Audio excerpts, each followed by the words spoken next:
പാമ്പാടി റെപ്കോ യൂണിറ്റിലെ തൊഴിലാളി സമരത്തിൽ മാനേജ്മെന്റുമായി ആശയവിനിമയം നടത്തിയെന്ന് മന്ത്രി വി എൻ വാസവൻ.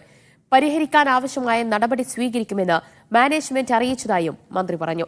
സഹകരണ മന്ത്രിയുടെ ജന്മനാട്ടിൽ സിപിഎം നിയന്ത്രണത്തിലുള്ള സ്ഥാപനത്തിലെ സമരത്തിൽ പാർട്ടിയും സർക്കാരും ഒരുപോലെ പ്രതിരോധത്തിലാണ്.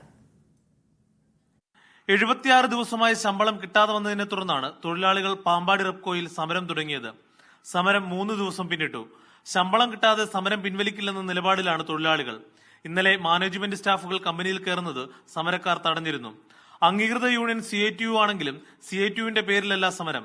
എന്നാൽ CITUവിന്റെ മൗനാനുവാദത്തോടെയാണ് സമരം നടക്കുന്നത്. പണിമുടക്ക് സർക്കാരിനും CPM നേതൃത്വത്തിനും തലവേദനയായി. പ്രശ്നപരിഹാരം ഉടനുണ്ടാകുമെന്ന് റെപ്കോ മുൻ ചെയർമാനായ സഹകരണ മന്ത്രി വി എൻ വാസവൻ പ്രതികരിച്ചു. പണ്ടായിരുന്നു, ഒരു 2.5 വർഷം മുമ്പ് രാജിവെച്ച് പുതിയ ആളവിടെ വന്നു.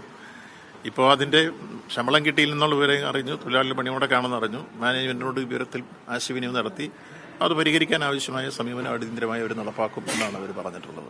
ഒരു ഘട്ടത്തിൽ ഞങ്ങൾ ലാഭത്തിൽ കൊണ്ടുപോയി, ഞാൻ അതിന് ചെയർമാനായിരുന്ന ഘട്ടത്തിൽ 4 വർഷം ലാഭത്തിലായിരുന്നു.